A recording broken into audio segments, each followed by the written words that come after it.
Well, here we are, guys. Welcome to Life in the Peloton. As you know, Life in the Peloton is being brought to you by our partner, MAP. And MAP was born in Melbourne, a city with an unhealthy obsession with sport, style, and coffee.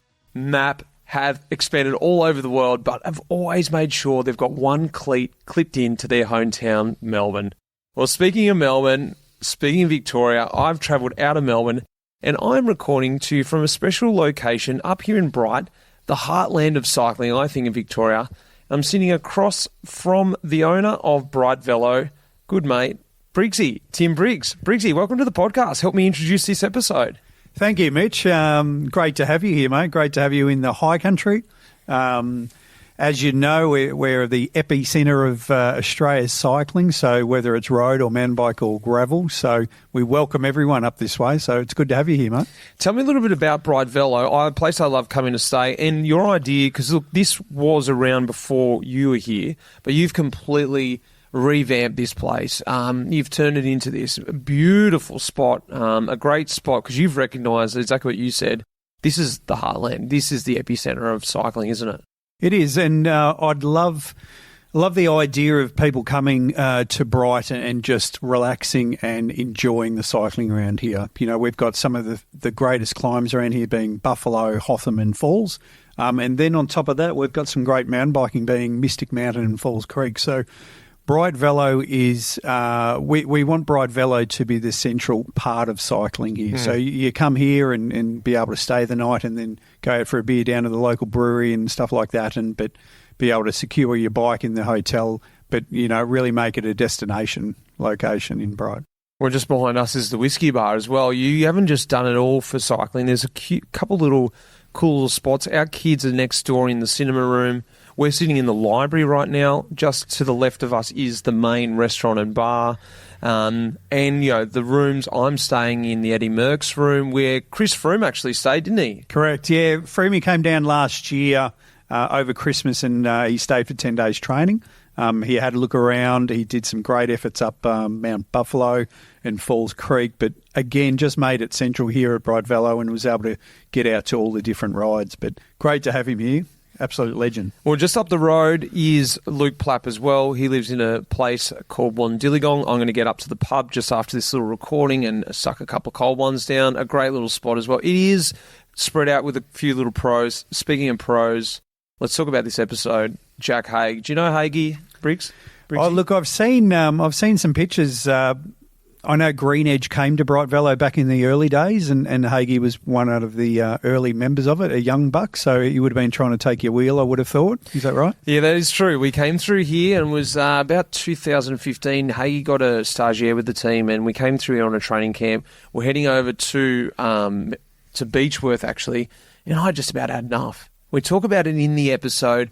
Haigie was absolutely half-wheeling me the whole training camp. I was like, that's it. I'm going to put this guy to bed. So I'll let you wait for the episode, guys, to hear about that. If you don't know who I'm talking about, Jack Haig, the Dauphiné is on right now, and Haigie is the man of the Dauphiné. He is actually sitting about 10th on GC at the moment. He's finished 5th 3 times there. He loves that race, but it's also been a story for him where it hasn't always led to the success that he wants in the Tour de France. And, you know, he's getting to the back end of his career now. He's had a really interesting pathway into the Peloton, not a typical path. Started cycling in a different way. His family wasn't in cycling, went to mountain biking, and then just sort of got discovered when he did a road training camp.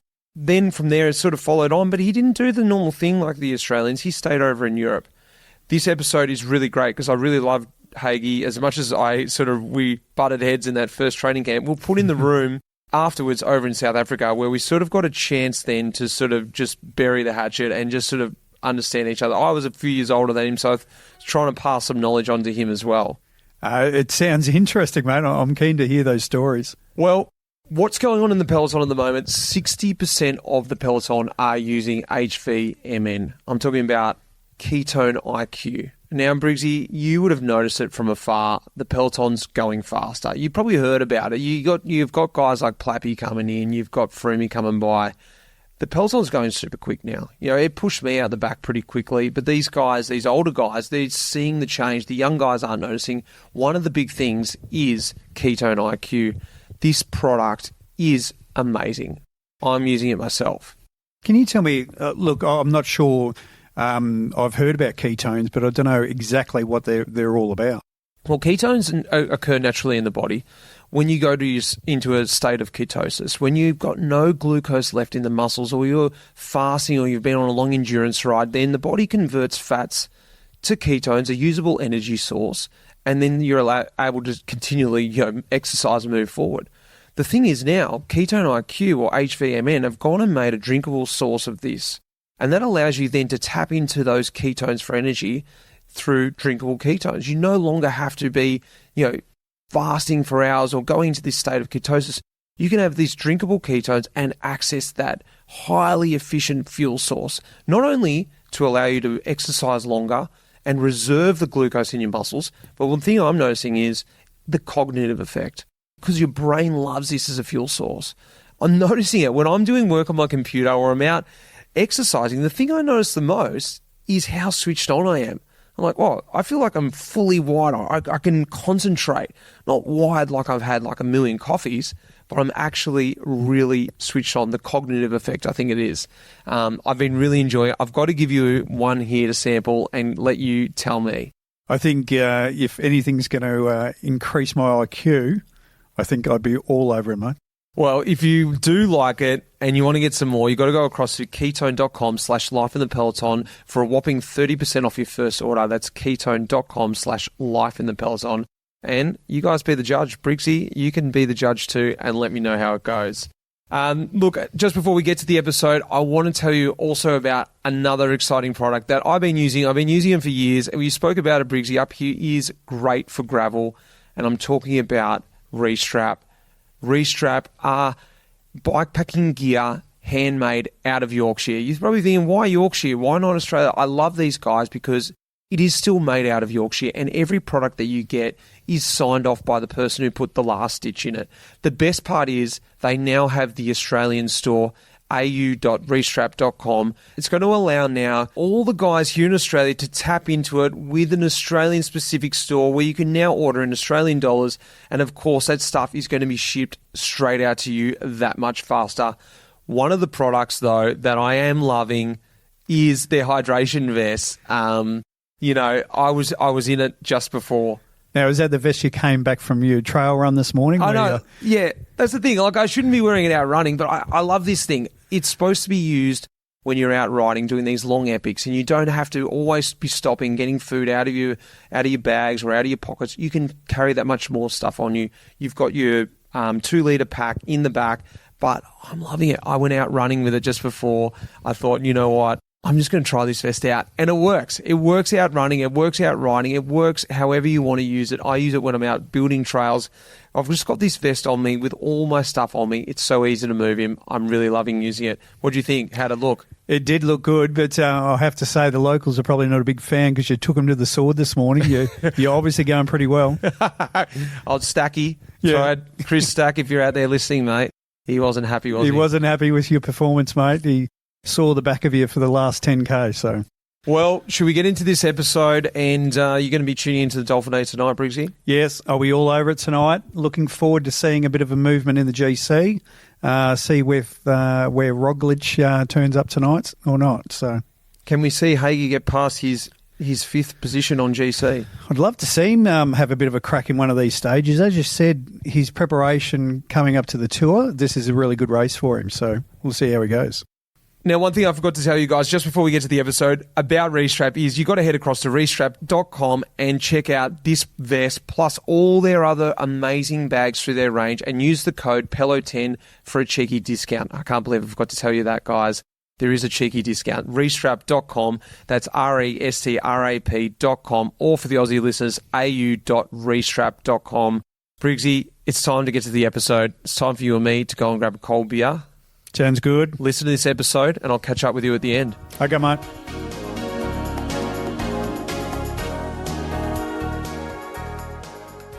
Haigie, Jack Haig, welcome to the pod, mate. Thanks, mate. It's been a while. It's been a very long while. I'm going to go straight to 2021, and we're going to come back. But what I want to do is I want to talk about when you signed with the team, Bahrain Victorious, the team that you're with now, 2021, you signed 5 years. Not a lot of pros do that. you made a different step. You stepped away from Green Edge. You went on the trajectory of being a team leader, and it was looking great. 5th in the Dauphiné, that's nothing to be laughed at. And you go to the Tour de France, you crash, you break your collarbone. Stage 3, you miss the Olympics as well. But then suddenly, you fight back and you're 3rd at the Vuelta. This is something that is a reoccurring thing for you, Jack. But let's talk about 2021, that shift, that crash, and that fight back. Yeah, it was a big change leaving Green Edge. I'd spent 5 years there, and then I was just looking for a new opportunity. And sort of Bahrain, and at the time that I was talking with the team, it was still Bahrain McLaren, and Rod Ellingworth was here. So it was going to be a bit more of an Anglo-Saxon team, and like they sort of sold it to me with McLaren being here and really looking into having the science of McLaren behind the team. And it was something that I was looking forward to trying to learn a lot from the staff that we could bring in from McLaren. And in the end, that kind of all changed with COVID, and McLaren ended up pulling out, and the team ended up being quite different to what I was maybe promised when I signed to the team, which was also a bit of a challenge. What's some of the things they're talking about, like getting down on the F1 track and wind tunnel chesting and stuff like that? Yeah, and they were basically trying to sell it as being like a new Sky or a new Ineos, because Rod had come over from Ineos Sky, and they'd got this big British sponsor of McLaren was coming on board.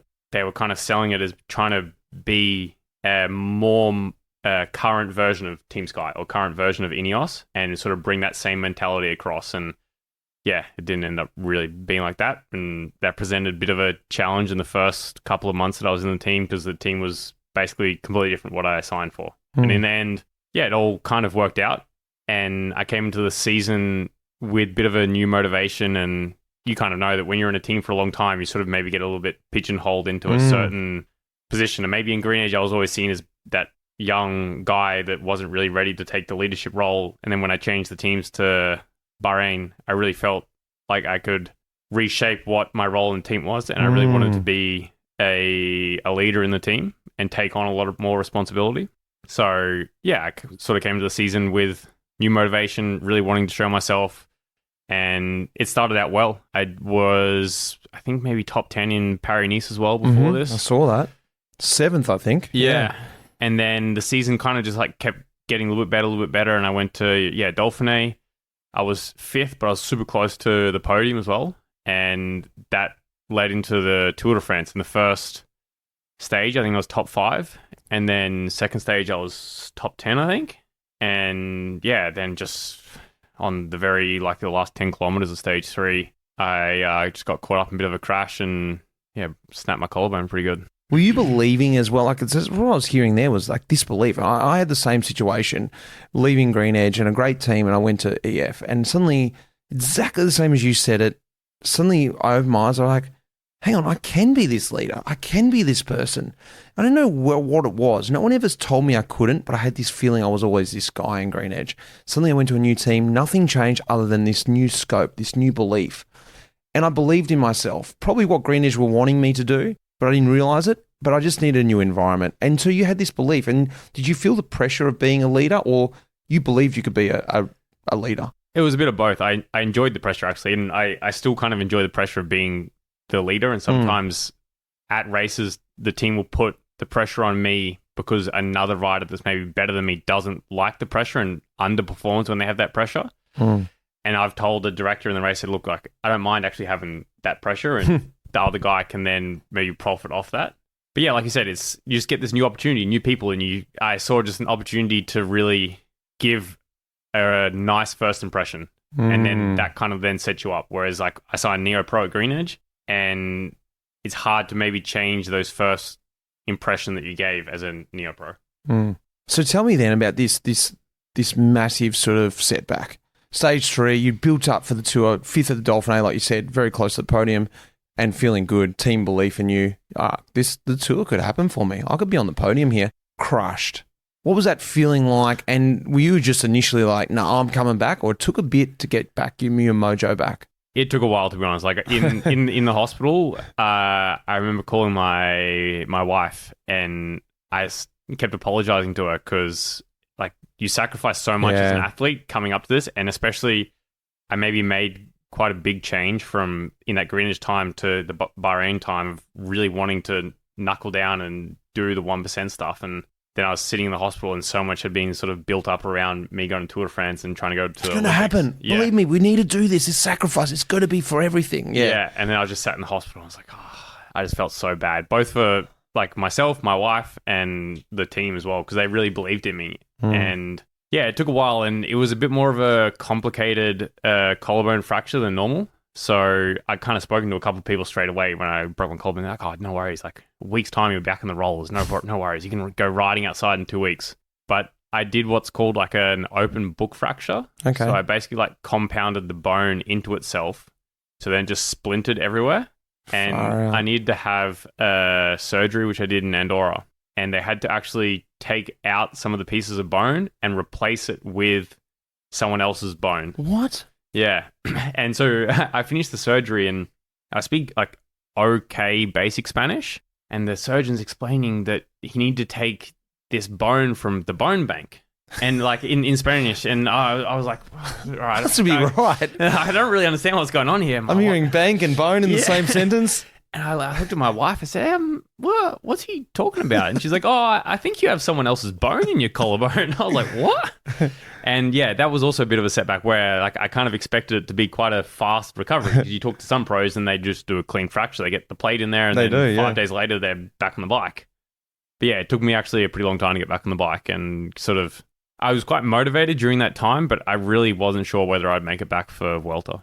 And then the Vuelta, you did make it back. But I guess internally, was it now this driver like, or was it just a natural driver to get back and race? Or was this internal driver, hey, I've got something still to prove. I was on this trajectory. I felt good. I'd made the sacrifices. I had that belief. Had a bit of a speed hump, but I've got something to prove. It was this, because I'd done so much work leading up to the tour that I didn't want to kind of let it go to waste. So even the whole time that I was recovering from my collarbone, I couldn't ride the bike very much because part of the bone that had broken was also attached to some ligaments in my shoulder. So I couldn't put my hand straight to hold the handlebars.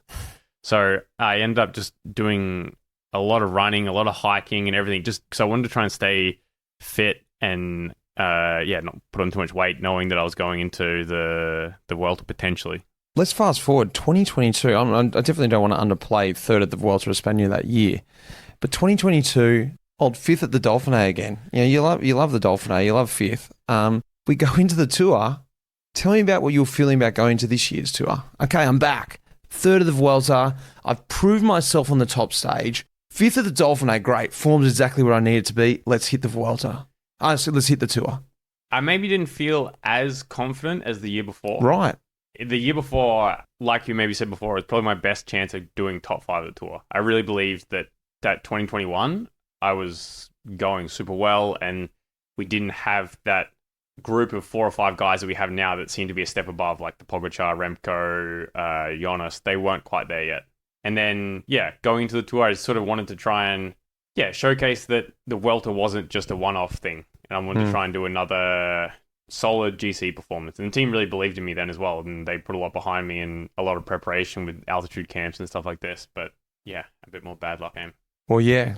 Stage 5, I think it was. You crashed and broke your wrist. Is that correct? Yeah, I think it was maybe stage 7 or 8. It was just before the rest day. And it was the cobbled stage, so the Roubaix stage of the tour.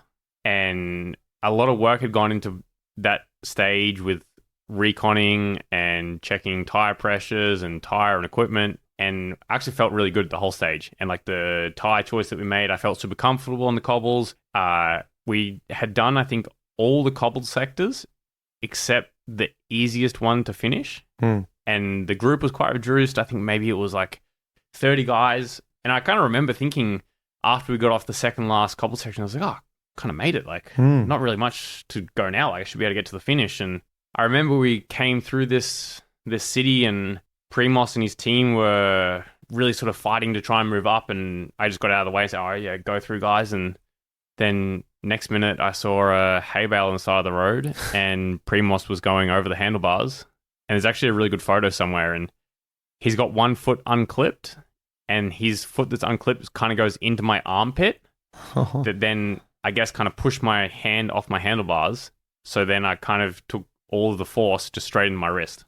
And again, it's just this random unlucky thing. Like, it was my teammate Damiano Caruso was just the right of Primoz. He got through, didn't crash. But that's the thing, though, isn't it? How many times have you been that guy on the right? Exactly. And you look back and go, whoo. That was close. That was close. Just missed that one. And sometimes it just ends up falling your way. This is season over. 10 weeks off the bike, wasn't it? Well, at the beginning, we went to this random hospital in France, did some x-rays, and the x-rays, they didn't really show anything. And I was like, wow, my wrist is pretty sore, eh? Like, it started to swell up while I was sitting in the hospital. I was like, wow. All right, maybe so you didn't know it was broken at the time, yeah? No. Like, it wasn't that sore. I took a massive chunk out of my back, and that was the thing that I was, like, most worried about. I had to get stitches in my back. And then my wrist, we did the x-rays, and nothing really showed up. And I was like, whoa, maybe I'm a bit soft here. Like, maybe I pulled out of the race and, like, nothing's wrong. But it was pretty sore. And then we did an MRI. And on the MRI, they saw that there could be a small fracture in my scaphoid. And I was like, oh, okay, well, scaphoid is normally not so bad. You just put a little screw in it and I can be back. Like, come back for Welter like the other year. Anyway, got good recipe. Yeah, it worked well last time. Yeah, and like I was already in the hospital, like thinking about this. And I was way better in terms of feeling than the year before. Because with my collarbone, it was really painful because I had all the bone splinters. So with my wrist, I was like, oh, sweet. I'll be back on the bike in no time and get going and maybe race Burgos and Welter. Would be sweet. I got in contact with a specialist in Barcelona. I sent him through the MRI scan. He said, "Oh, doesn't look good. There's a ligament here, and he sees it a lot in MotoGP guys." He said, "Oh, I think you need to come in and we need to do an arthroscopy and have a look inside your wrist and see." I was like, "Oh, all right. Well, I think it should be okay." Like, did a few more tests and X-rays, and then I ended up having the arthroscopy, and then I broke I 95% tore I think it's called the lunate ligament or something. Anyway, I wouldn't know, yeah. But basically I ended up breaking the scaphoid, the small lunate bone, and then I broke the cartilage at the end of my radius. And then then I broke the ligament, and the ligament's the thing that takes a really long time to heal. So this is essentially season done, isn't it? Yep. Yeah. It wasn't so good. Once I got the news about the ligament, that was basically season done. I had these external wires basically going through my wrist that immobilized my wrist so the ligament could attach itself without them needing to sew it back together for recovery purposes. And basically I couldn't move my wrist for like 5 weeks. What's going through your head at this point? What's the external pressure from the team at this point? You've signed this 5-year deal.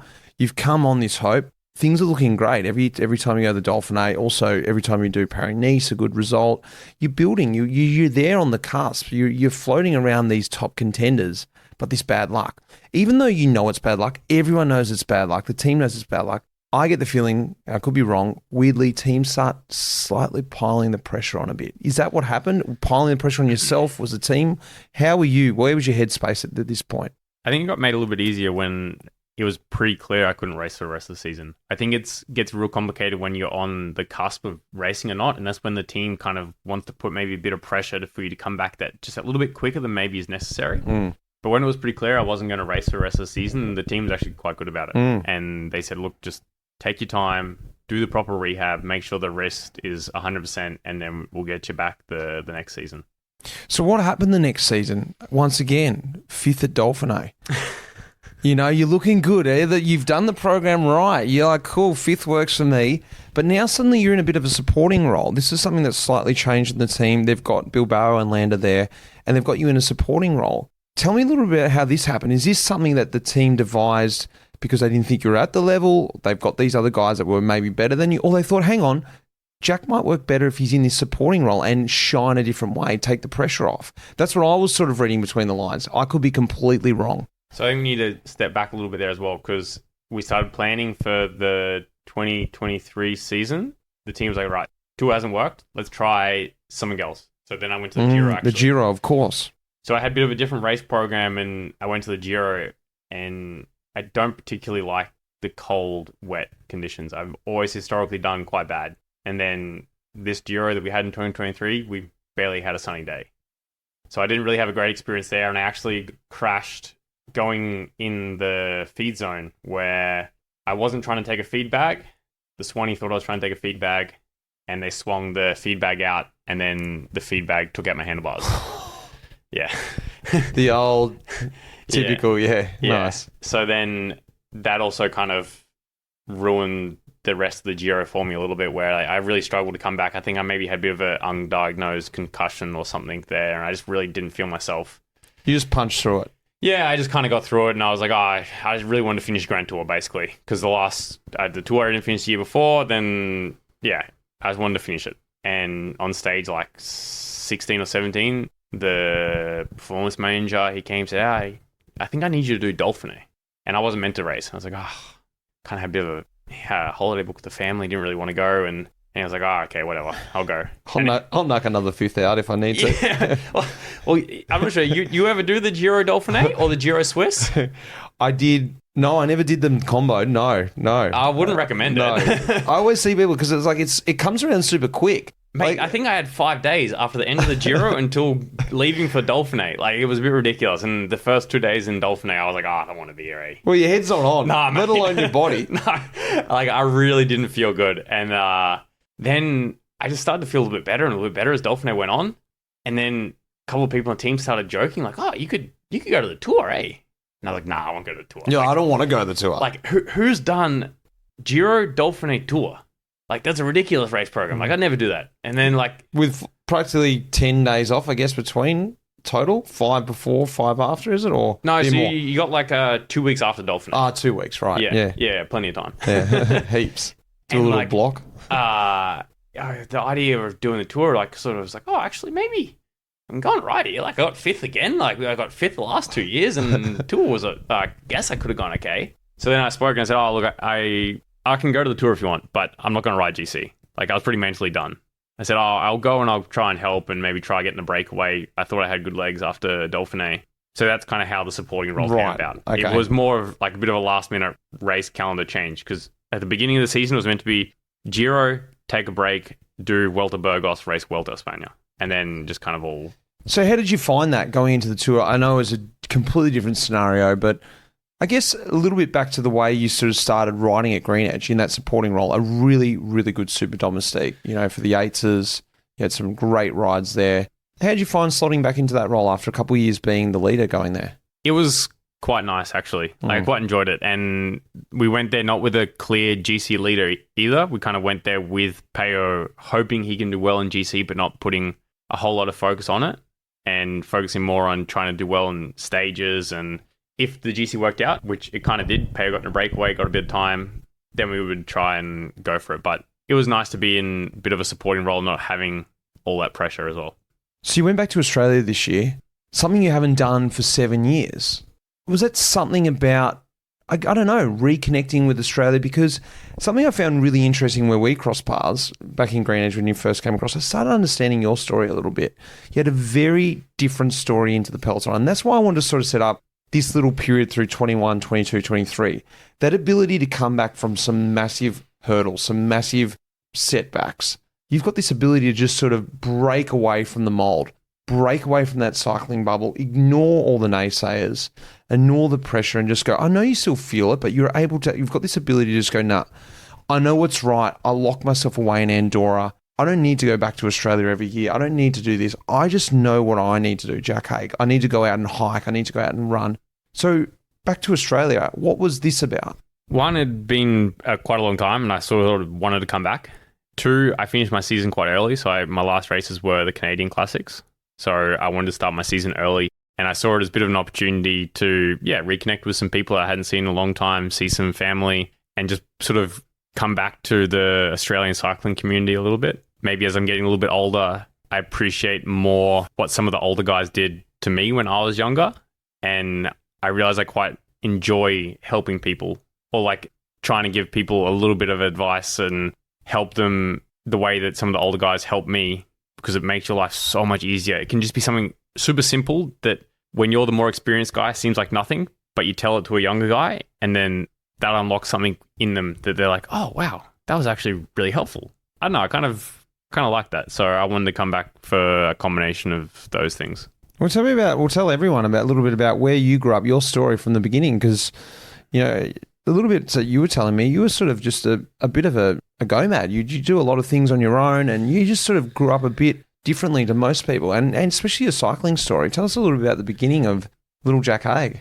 So I think maybe this is also another reason why I didn't come back to Australia or I didn't have so much of the desire to come back to Australia, is that when I was younger, we moved around quite a lot. So I spent maybe the younger period of my childhood in Queensland. And then when I was like 12-ish, we moved to Bendigo. And in Bendigo, that was kind of when I got a little bit exposed to cycling. Before that, I wasn't really exposed to cycling at all. We lived in Beachmont at the edge of the Lamington National Park in Queensland. So I spent most of my early childhood just running around the forest, basically. And then in Bendigo, I got a little bit more exposed because it was possible to ride to and from school. And like my parents quite encouraged like using the bike as a mode of transport. And I quite enjoyed it because I could be quite independent from a young age. So I could ride to a friend's house or I'd ride to cricket practice or this. And I just rode my bike kind of everywhere, but I never really got into the competitive side of it. And then my parents were looking for things for me and my sister to sort of get involved in. And one of the things was a mountain bike club. Oh, yeah. There was a mountain bike club in Bendigo. And then, I remember we just kind of went out there and it was a handicap race. They put me off because I was super young at the time, like quite early, and I won the race. Just like a Kmart bike? Or It you was had just something like pretty it good? was some secondhand specialized rock hopper that basically the suspension didn't work and was completely blown out that they probably bought for $100 at a garage sale or something. Good to have that now, though. I have no idea where it is, bro. It'd be lovely if it'd be retro ads now. It'd be awesome. But yeah, that was kind of the first exposure into competitive cycling, I guess. But I never really caught the cycling bug. And Even from that race, you're just like, yeah, cool. Yeah. That was a bit of sport. You know, Yeah, it's just like exactly. another game or whatever. we just did it like on and off a little bit. But my grandparents had a house in Ocean Grove, and we used to go down there in the summer. And I love surfing. From living up in Queensland? No, because we weren't that close to the ocean in Queensland. We were Right. up to a little bit too much in the hinterland. Right. And it was in Ocean Grove I learned to surf, and I really got into surfing. So then every summer, just go surfing. And then when we're in Bendigo, I'd do a little bit of cycling. But yeah, never really into the competitive scene. And there was the track cycling club, so I did a couple of track events and this kind of stuff, but not really super interested. And when we started going to the beach more and I started getting a little bit older, wanting to do a little bit more cycling, I remember that I had to like forbid myself from riding next to the beach first. So if I rode next to the beach, I'd ride the 10 minutes, I'd sit and watch the surf, I'd come home, get out of my cycling kit, get in my wetsuit, get on the town bike, ride to the beach and go surfing and not ride my bike anymore. Yeah, so yeah, I didn't really get into the competitive scene until maybe the juniors. We did a couple national mountain bike rounds, and that was more of like just family holiday because it'd be like Mount Buller. We'd go camping, and then part of the camping trip was I'd go race this national round, but I wasn't very good at it. And then my last year junior, they had a long team for the Junior Worlds, and they made that selection after the national rounds. And I think there was maybe 10 or 11 guys got selected, and then I was the last person to get selected for this team. Did you care? Not really. Like, I wasn't really that aware of it, to be honest. You're just racing Yeah. because you were just racing. It wasn't like, I've got to make that team. No. I never really thought about it like that. And then in the Easter school holidays was the first like training camp with the team kind of thing. We went to New Zealand, went to Rotorua Cool. for 2 weeks. And I remember I came back from this training camp thing where we just kind of hung out, rode our bikes a little bit. We did a small like 3-day junior cycling tour. And then after the school holidays, I rode to school and I was like, oh, it's easier, eh, to ride in school. I'd never done training for 2 weeks. And I came back and I was like, oh, I'm actually going good. yeah, this little hill on the way to school is way easier to do. Was your equipment getting better and better? Not really. Like I never really had super good equipment. And Were you the guy that always had less equipment, or was everyone sort of just had a bit of mixed match? I think I probably had a little bit less equipment than the other guys. And then I think it was after this training camp, I maybe got like my first decent carbon mountain bike. And this training camp kind of opened my eyes to professional cycling. Cool.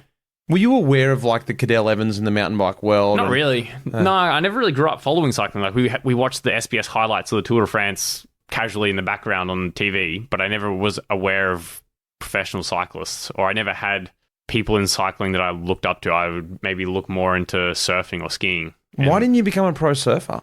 We lived in Bendigo and it was just a little bit too far away from the beach. I really enjoyed it, but we spent still most of the time in Bendigo, and I would try and get to the beach as much as possible, but I think to be pro surfer, you need to be at the beach all the time. Surfing every day. Yeah. How do you surf now? It's been a while. We normally try to go on holidays during the off season to places to go surfing. So like Morocco, Sri Lanka. Oh, yeah. We spend quite a bit of time in the Basque Country as well, Portugal. But yeah, I don't get as much time as I'd like, and it's something that I'd like to do more of when I retire. Is it like I did a bit of surfing when I was like 14 years old, and could stand up a little bit, you know? I haven't surfed since then, so I've got no idea. Is it something that you can just pick up again and get very quickly good again, or it takes a long time to get the skill back? It's mainly the paddling. Oh, your back gets sore, lower back, and your arms. Mate. Yeah.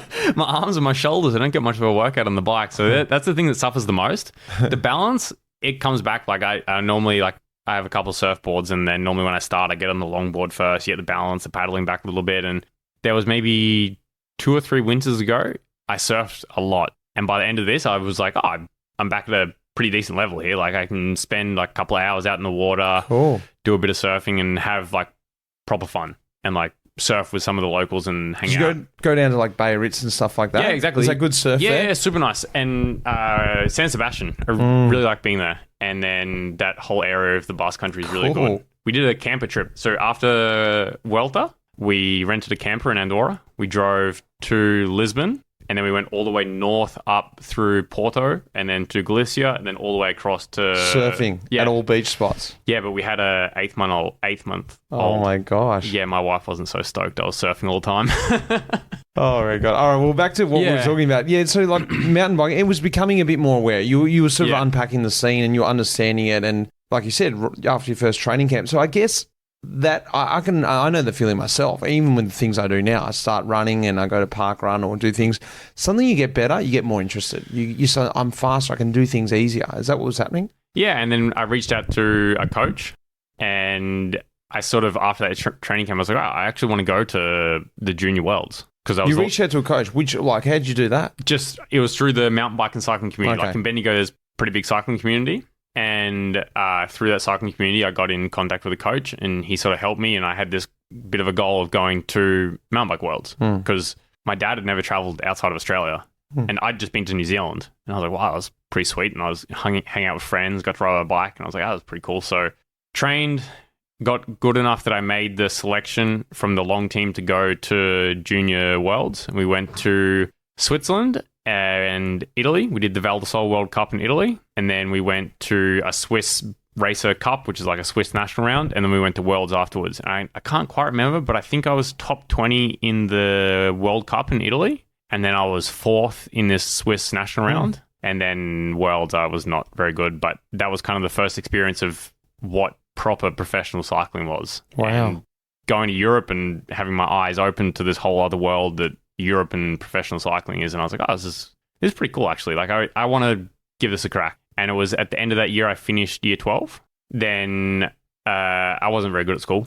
I probably have a little bit of ADD or something like this, and I was terrible at school. But I finished year 12, and I said that I'd give myself until I was 21, which is the mature age student in Australia, so you can go back to university and your school doesn't matter as much. And if by 21 I didn't have something figured out in life, whether that was a professional cycling contract, a job doing something, then I'd go back to uni. So then I worked that summer to save up money, and I wanted to go to America because to race mountain bikes, or because the European scene was kind of seen as quite hard and really competitive, and I saw a bit of a potential opening to go to America instead, still get some UCI points and get some good results, and hopefully with the idea of getting onto a mountain bike team. And basically I went to America and basically backpacked my way around America, and that was probably the best experience I've had and like set me up for my life, because I just learned so many life skills in that whole trip because I had nothing planned. I had plane tickets booked. I was staying at friends of friends that I'd never met before in Park City, and then after that I had no other plan other than I needed to get from this destination to that destination because there was a race. And you just be meeting people and just go on. And I just slept on people's floors. Sid Tabile actually helped me out. The first US Pro XCT, which is like the national rounds, I turned up, I didn't have any accommodation, and I saw Sid with doing like pre-ride of the course like the day before, 2 days before, and I said, hey Sid, where are you staying? He's like, oh, you staying here? I was like, oh, you maybe have like some space or something? And then I just slept on his floor in his hotel. And then just that's kind of what I did for like 3 months, just traveling around America. Just the go, Matt. Just like, you know Yeah. what? I'm going to make this happen. And I think that's what I've always really loved about you is that willingness to try something, to go out on a limb and just make things happen. And like you said, a really influential time of your life, that really important period between 18 and 21 where you need to learn those life skills. Yeah, so I have this distinct memory that I did this period in America, and then I went to Europe. I went and stayed with a family in Germany that had a big specialized bike store. And I was there just killing some time before some World Cups, and they needed to go to Eurobike for the bike store to look at different products of stock. They asked me if I wanted to come along. Yeah, sure, I'll go along. And then I walked around this Eurobike massive complex. I went to every single bike manufacturer that I knew that had a mountain bike team. Just walked up, just asked if they could give me a contract. And like, How'd that go? No, I got nowhere, bro. But like, I think back now, I'm just like, of course I got nowhere. I was 18. Who's this guy? Who's this annoying guy? And these guys aren't that connected, are they? Yeah. No. Like, these are just like marketing dudes that are at Eurobike with nothing to do with the pro team. And there's just this 18-year-old tall redhead kid asking for a contract. And they're just like, what are you doing, mate? But it was, like you said, I said this thing where I was like, I need to make this work. Like, this is what I want to do. And I'm just going to figure it out and see if it can work. And yeah, anyway, nothing came of it. So how did road come into the picture? Because it seemed like you were going really well on trajectory of mountain bike. You were in that scene. Where's road come into it? So I was being looked after on the mountain bike with Talk Nutrition, and Dean Clark. He was actually a really big supporter of me at the beginning, and he started sponsoring the Avanti Hue Genesis team with nutrition. And they had a training camp, I think it was in December, around the Launceston crits that happened down there, or they used to happen. And this is a Tasmanian sort of mecca team that's produced so many great riders over to Europe. You know, Richie Port being one, yourself. You got, who else have we got? Nathan Haas, Steele Van Hoff. You know, there's lots of guys coming out of that team. Yeah, and Dean said, "Oh, look, I'm sponsoring this road team. Like, do you want to maybe do a training camp with them? I can ask now that I'm giving them nutrition." Yeah, sure, why not? I'll do a training camp before the... Were you just like, I just need some training. I've got no interest in being a roadie. Yeah. Basically this. I was like, sweet. I'll go down there, I'll get a training camp in, and then that'll set me up for the National Mountain Bike Series that was coming up later in the year. Went down there, then Andrew Christie Johnson, who's the manager of the team, maybe like 2 days into the camp, he pulled me aside in his room and said, "Look, I don't know what you want, but I don't have space for you on the team next year." I was like, "Oh, mate, I don't care. I don't want to ride the road anyway. Like, I'm just here just hanging out. Like, this is pretty fun. I'd never really done like a road training camp before." And he hadn't seen you yet. No, we'd done like 2 training rides. He wanted to set the ground straight in case you had false ideas. Basically, I think that's what he wanted to do. He just wanted to make sure that I wasn't coming to this training camp expecting to get a contract at the end. Sort of good on him, actually. Yeah, 100%. And then like maybe 2 or 3 days afterwards, we did this big 200k loop, and Richie Port came with us. And we went up this Peloton climb. Okay. It's quite a hard, long climb. And we raced up it just naturally. And then Richie couldn't drop me. And then I think after that, Richie then spoke to Andrew. And then I think it was either that evening or the next day, Andrew said, "Hey, about that conversation. We might be able to figure something out here, eh?" And I was like, "Oh, I'm like, sure, but like, I want to race the mountain bikes." He's like, yeah, but maybe you can do a couple like national road series. And then was Richie pro then? Yeah, he was riding for the Sky, I think. And then he was like overweight. You know how he was in like December. But still, it's Richie Port. Yeah. And like he was like, "Geez, this young like mountain bike kid, you can't drop him on the climb. Like, what's going on?" And then I think I did the first race was in Western Australia in Perth. And I can't remember. I'm pretty sure I won.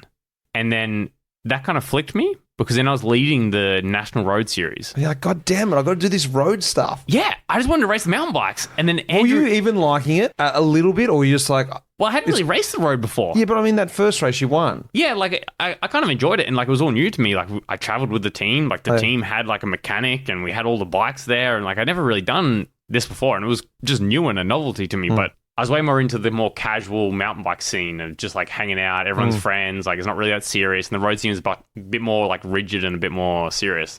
And yeah, I ended up getting roped into basically doing no mountain biking in the whole National Road Series. Did you win the Road Series that year? Yeah, right. Yeah. So that was it. That was kind of it. And then because I won the National Road Series, I then sort of got an automatic selection for the Uni SA team. Right, at Tour Down Under. Yeah, and that was 2014. So 2013, so 2012, I raced mountain bikes in America. 2013, I involuntary raced road, and I really wanted to race mountain bikes, but it didn't work out. I won the National Road Series. 2014, I did UniSA TDU. Because you came through with a really crazy crew, and now I'm fast forwarding to the road scene. You're a roadie now, and you're riding on the World Tour Academy, which is essentially, we had the AIS for the juniors under 23. There was SA.com, then it became the World Tour Academy, and then Green Edge Development Team, all in that sort of team. It's that sort of team. You popped in there and you raced the, many races, but one of them that stood out to me was Tour de l'Avenir, where it is the mini Tour de France. And looking through the results, again, I always love looking through people's different years. I'm like, oh, who made it through? And I'm looking through yours. Marc Soler won. We all know Marc Soler. Danny Martinez, my old teammate, he was there. In the Australian team, you had Nick Schultz, who's a guy who took a bit of a different route, but he's an amazing rider now. Alex Edmondson was there, Miles Scotsman. So you had some really good talent. There's heaps of other riders there too. Second on GC at the Mini Tour de France. Now you're in fully Euro Pro world. Tell me a little bit about that experience before you then turned pro. So in that 2014, when I got the selection for UniSA, I won the Best Young Riders jersey at TDU, and then I went on to do Herald Sun Tour, and I was third at Herald Sun Tour. And then that was when I sort of got the attention of the World Tour teams, and Green Edge called me up, and I hadn't raced a road race in Europe yet. And they said, oh, look, we'd like you to turn pro with us. We think you're a talent, but you need to do some racing in Europe first. Halfway through 2014, I went to join the under-23 Australian team, and I still had one full more year that I could race under-23 with the development team. So, had you done any mountain biking between that training camp? I won national championships on the mountain bike, and that was about it. All right. So it was really out of the picture now. Yeah, it was pretty much gone. Yeah, Green Edge was good enough that they basically signed me on, I guess it's called a pre-contract that allowed me to do this racing in Europe with not so much the pressure of having to get results for the World Tour contract. So I did 1.5 years more or less in the under-23 team, and that was kind of my first look into European road cycling. Do you think now, looking back on that, sorry to interrupt, but you think that was a good or a bad thing knowing you have a contract and just learning to race? How was that with your... Some people work really well off that negative motivation. I've got to get there. I have to, come on, either this or, this or die, like you did with your mountain bike. I've got to make this work. Suddenly you had the comfort. I've got a contract. I've just got to ride 1.5 years in this thing. I've already got a contract. Did that work for you? Yeah, I guess I'm quite a process-driven person and not so much a results-driven person. So I was really just driven by the process of self-improvement. So whether I had that contract or not that contract, I just always constantly wanted to get better.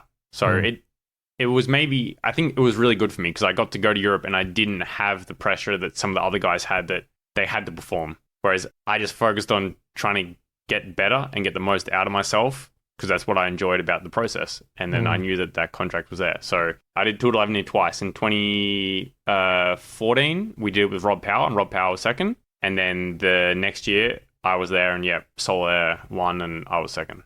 Moving then into Green Edge, what was that like? You're in the big leagues, and this is where we cross paths. And I always remember the first training camp. I was going to bring this up. This was before we signed. I think this was 2014 or 2015. I was. Was it before you signed? Yeah. I was a young whippersnapper, non-pro at the time, coming to the Green Edge camp, trying to prove myself, half-wheeling everyone. You were trying to prove yourself. You were strong. You were annoyingly strong. So much so, it took the whole team to beat you down. But we're like, that's it. We've got to put this guy back in his place. So we worked you over, we dropped you, and then we waited for you to roll in. I don't know, how do you look back on that time and understanding what we were feeling? Like you said at the start of this podcast, we were trying to put some sort of knowledge into you in a different way. Hey, you need to learn what it's like. You need to we're not all here to kill each other. That's the type of feel. I guess you're a young guy. You can't blame that either. You're not expected to know, and you need to learn yourself. You can't get told everything. Think back to those early days at Green Edge.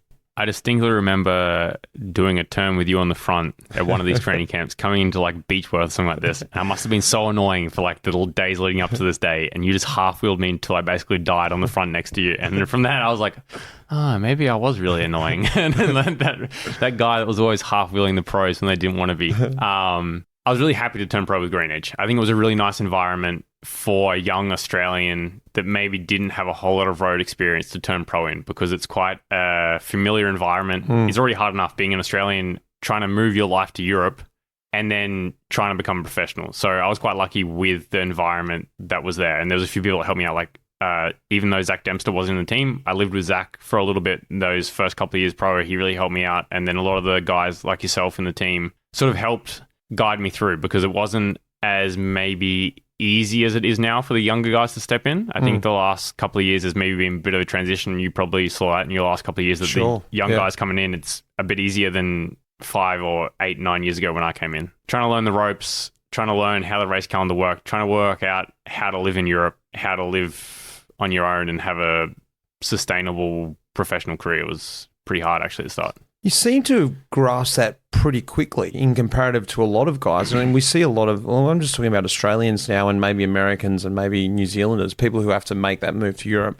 You see a lot of them get crushed in the first couple of years, you know, by the external pressures of the move, the on your own, and then the team in pressure, and then the racing pressure. It all just is too much. I went through it myself, almost so much so I didn't even want to go back. You just pushed on through. You didn't want to come back, really, and how was that? You set it up like it was a bit of a process, but from the outside, for me, it seemed like you handled that pretty well. Yeah, I guess I tried to take the lesson from, like you said, that I saw a lot of guys struggle with living in Europe. And I basically just said that if I'm going to be a successful pro, I need to make Europe home, because I need to spend at minimum 8 months here, and I need to enjoy those 8 months. Otherwise, I'm probably not going to have a sustainable career. And then I found out during that first year with training camps and races, you were never really home to build a community outside of just the pros that you interacted with. And then that first year, I'd set up my apartment in Andorra. I'd bought a car in Andorra. I had a place also in Girona that I was sharing with Zach. And I kind of had more things in Europe than I did in Australia. And when the team called up and said, hey, you want plane tickets back to Australia? I said, oh, no, I reckon I'll stay, actually. And I actually really... I'll have that money as well. Yeah. Well, I didn't get that money. so if they want to send it, I'll send them the IBAN. But yeah, I actually really enjoyed it, because I had a really long off season, because you come back to Australia and then you start training pretty early because you're doing nationals and also you've got like obligations with, you know, Mitchelton Winery, and, you know, as fun as that is, you're earlier back into it, but you embrace it. Yeah, you know, I loved it. Opposed to just fighting it. And some people go, oh, I've got to stay in Europe, but you're just like, no, I'm just going to fully embrace this. I actually really loved it. I went skiing all the time in Andorra, went hiking, running. I took a lot of inspiration from Swano, actually, a good friend of yours. And he helped me out as well. He was living in Andorra, and I guess he kind of showed me a little bit about how to take more of a European off-season rather than what most Southern Hemisphere people do, where you can start training so easily because it's summer. Whereas, I went super easy, slow, did some skiing, did a little bit of riding, but didn't stress out too much. Then did the pre-season training camp with the team, not really having that much pressure. And I quite enjoyed the process of having that time. Well, we spoke about Greenwich a little bit before, before we spoke when we were talking about Bahrain, but I want to sort of understand a little bit your progression through the team. We spoke about, you know, being a helper for the guys like Yates, and the things you sort of learnt from those guys and learning those years that you've taken on now as a lead yourself. Now looking at guys that are supporting you, and you think, yeah, I was in that position before. Well, how am I going to make their role not necessarily easier, but better to support me? But also, what have you taken on and learned? Things that you did badly there, things you did well, they did well, that you've taken on now to your career? I think at the beginning, I maybe suffered a little bit not understanding where my position in the team was or how best to fit in a team environment. And maybe that was coming from mountain biking, where it's a bit more of an individual sport. And then when I stepped into the road side, I kind of stepped into that National Road Series and I was kind of the leader straight away. I never really went through that process of being a domestique or understanding how to fit in with a team dynamics. Maybe also my people skills or something weren't that great, and I struggled to fit in. And I think I really struggled, especially maybe the first welter I did. I'm not sure you remember. I think you were there with Steve-O. I wasn't there, but I remember you had a really bad stage 21. Oh, yeah. This is a different story, but I was a bit sick and I almost didn't finish the last stage. I know. I remember watching it and thinking, I didn't know you weren't sick, but I was sick, sorry. But I remember thinking, he's made it, but maybe he's not going to make it. I can imagine how crushing that would have been. I was hoping you would, for whatever reason, get there. Yeah. It doesn't mean anything. You've made it. Yeah. You know 21's nothing. Yeah. But it's on the paper. Yeah, but coming back to this welter, I kind of struggled a little bit because I think Neil Stevens was the director and he had quite high expectations for me into the race. And then I really struggled to fit in because I just wasn't going very well. Like, I actually probably trained way too much for the welter. It was my first Grand Tour. And I was in Andorra and I guess during training I was like, oh, I'll just replicate a Grand Tour. And then I went to welter and I was pretty shit. And did 2 grandies. Yeah, nice. basically. Manuel, our doctor at the time, he actually sat me down halfway through the welter. He's like, hey, why'd you do a Grand Tour before the Grand Tour? I was like, I don't know. Like, I just thought that was what you did. Everyone says you're always flying after a Grandy. Yeah. I was like, I just did it in training. But yeah, then I guess moving into what I learned from that time was just to be really respectful of the work that someone does to help you. And it's just like the really small things, just saying thank you. Or just when you're in the bus and you're doing the debrief of the stage, just pointing out something that everyone did that helped you during that day. Now, the DSs won't know. Exactly. They don't know because they're not in the race. Cool. And it's just anything small. It's like, oh yeah, hey, Fran, I really appreciated that bottle that you got me at that moment. Like, that was really good. Thanks. Just really small sentences like that I found when I was a helper meant so much to me. But when you're the leader, it can be a nothing sentence that you said that to you didn't mean anything. But it's something that I try to do consciously now. That's a really, really good point. And like you said, in the beginning, coming from mountain biking, I thought maybe the mountain biking, and I'm sure it did have a lot of positives, and I've heard this before, is that you learn a lot about how to take care of yourself. You've got to fix your bike, you've got to get your washing done, you got to do everything for yourself. And like you painted the picture, coming into the road was like, this is ridiculous. This is like getting spoon-fed. But on the same note, not having teammates and having to only look after yourself meant that when you had teammates, you didn't need to rely on them. You didn't know how to rely on them. So learning that skill, I underestimated that. And I think back to our early days, the things that probably bugged me or pissed me off about you was just purely you didn't know. You just didn't know how to work in a group that well yet. Yeah, and I think it also was that I never really did team sports. Like when I was at school, I never did PE or anything like this. And I never really did these like team building activities, and I was more of maybe an introvert that liked being on my own and figuring stuff out for myself, or like I'm maybe not very good at asking for help, and I prefer to just like learn everything myself. And I wasn't probably very good at figuring out how to fit in socially with the group dynamic because I got to where I was by doing everything myself, more or less. Whereas, yeah, in the team it's different. Well, let's talk about the tour this year. Tour de France, what's on your mind? You're back in the tour. That's your goal. What are you thinking about with the tour this year? Similar to what we said before, that I think now cycling's really moved on quite fast. And you see that we have this group of really, really strong guys that's really hard to break into. And I think it's changing the way teams are looking at races like the Tour.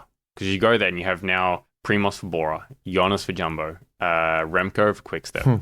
And like it ends up being, Tadej there with UAE. And there's 4 guys that is quite a step above, say, the guys from 5th to 10th on GC.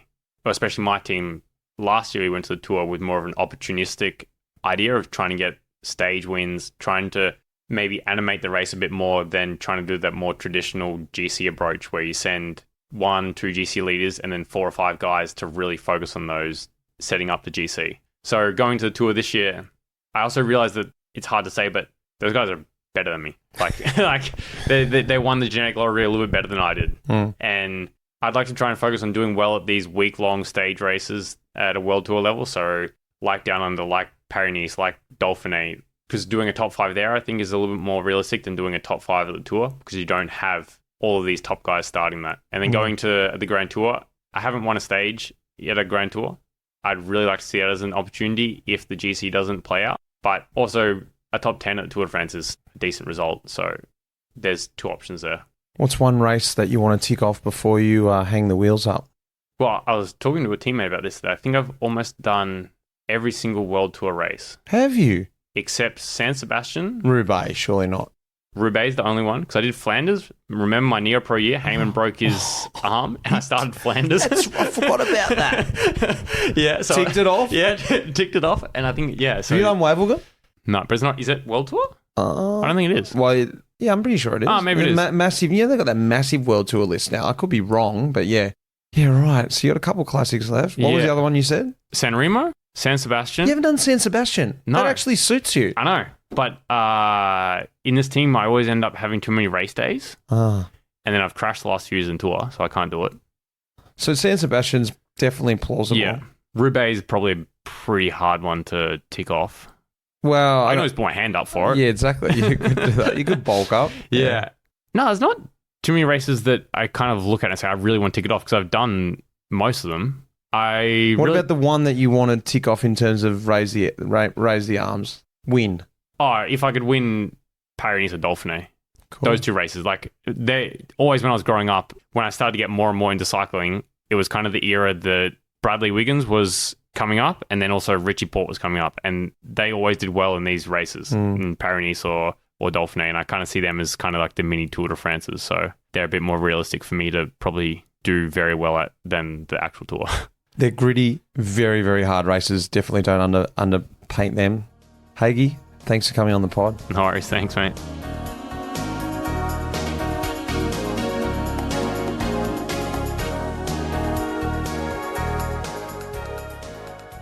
Well, Haig, he's actually a really good guy, and I love it because he just gets it, Haig. He's different, but he just sort of gets what it needs to be in the World Tour. You've got to be a bit weird. Look, I'm weird too, but we're all weird in our own way, and Haig understands what it takes to be at the top level. And look, a great story, and I didn't realise how long ago it was actually he was back in Australia, because I know he was here for the Tour Down Under.